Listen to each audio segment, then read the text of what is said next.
Let's look at OET speaking criteria to all the healthcare professionals, including nurses and doctors who are intending to take up OET exam. First of all, break a leg at your exam. Having a thorough understanding of your speaking criteria can help you go a long way and secure a perfect score in your OET speaking. So when it comes to OET speaking, the entire time allocated for your speaking exam is for about 20 minutes, and first 3 minutes is called a warm-up. And during the warm-up session, the examiner asks you general questions, just like introduce yourself, the hardest day at your work, why did you become a nurse or a doctor, and questions like that. And the intention of that session is to get used to or get familiar with the interlocutor. Okay, and most importantly, your warm-up session is not at all assessed, so you don't have to worry about that. Now the rest of the time, you have 3 minutes of preparation time before a role play, and you have to do 2 role plays during your OET speaking exam. So what is a role play? You play a role, so you have an interlocutor who plays the role of a patient or a bystander, and if you're a nurse, you obviously take up the role of a nurse, and if you are a doctor, you take up the role of a doctor. All right, so as you know, the OET speaking is a role play, and having, like I said, having a thorough understanding of your OET speaking criteria can definitely help you acquire a really good score. So OET speaking criteria is categorized into 2, and the first one is known as linguistic criteria. So as the name suggests, the word linguistic means something related to the language, which is English language, obviously. So there are 4 criteria in in linguistic criteria, and the first one is known as intelligibility, then fluency, third one is appropriateness of language, and then we have resources of grammar and expressions. Okay, these are the 4 criteria in linguistic criteria. So the first one, intelligibility, what does it mean? The clarity of your speech, your pronunciation, how clear are you when you communicate with a patient or a bystander, in general when you communicate. Okay, so your accent, your intonation, all these play a part when it comes to intelligibility. And you don't have to, even if you sound like American or a Brit, Australian, New Zealand, it doesn't matter, but then the point is to sound clear. Okay, so intelligibility is all about the clarity of your speech.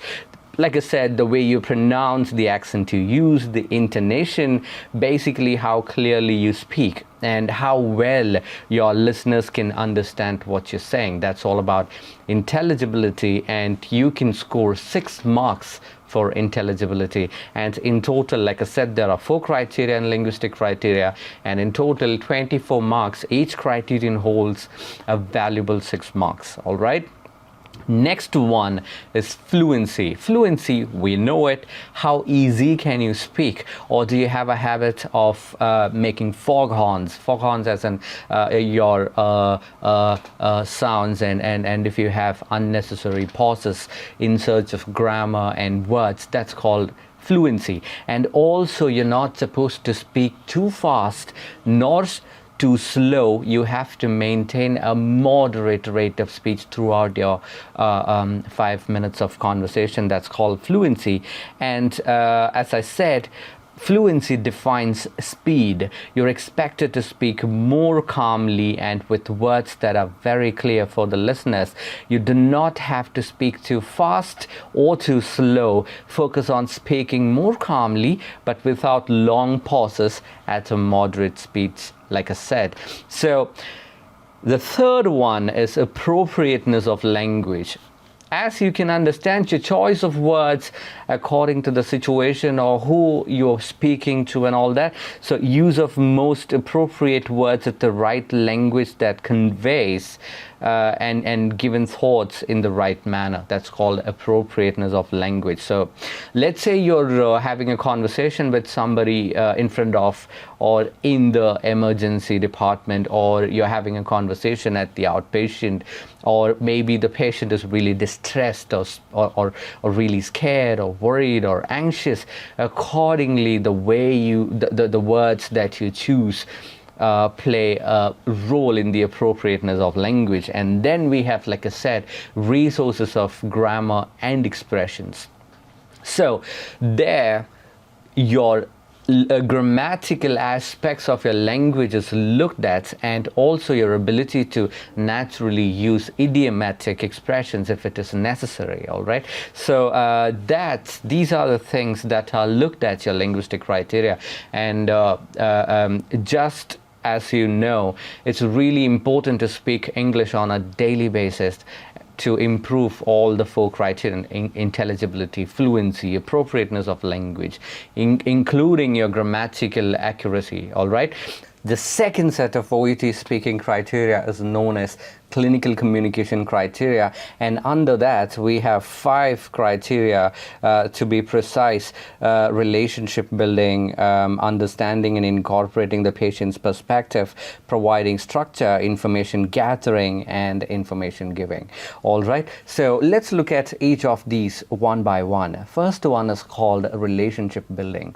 So relationship building starts the moment you initiate your conversation, the way you introduce yourself, and what do you include in your introduction, your ability to connect with the patient, how well do you use the name of the patient, and your respective behavior, your way of listening to the patient, let's say active listening. All those things play an important role when it comes to the criterion called relationship building. And then we have understanding and incorporating a patient's perspective. This basically is to take a non-judgmental attitude towards the patient, and also putting yourself in patient's shoes. Basically, that is empathy, being empathetic towards the patient. All right. Now, the third one is called providing structure.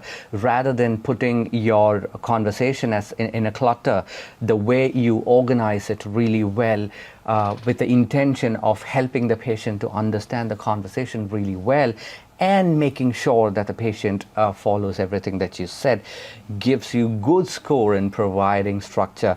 Now, information gathering according to the situation, according to who you're talking to, asking necessary questions and gathering gathering the right kind of information from the patient is called information gathering. The last aspect of clinical communication criteria is information giving. How clearly can you give information to the patient in layman's terms without using big medical jargons? Okay, that is really important. Simplifying your information, simplifying the information that you provide to the patient actually plays a really important role when it comes to information giving. Having said all that, now you know what your examiner looks at when it comes to OET speaking.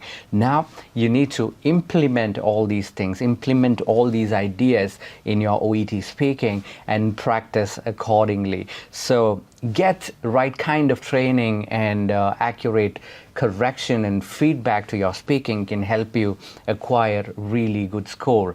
So to know about the courses that we offer, and also to get a free demo session, please click the link below. English House. English at your fingertips.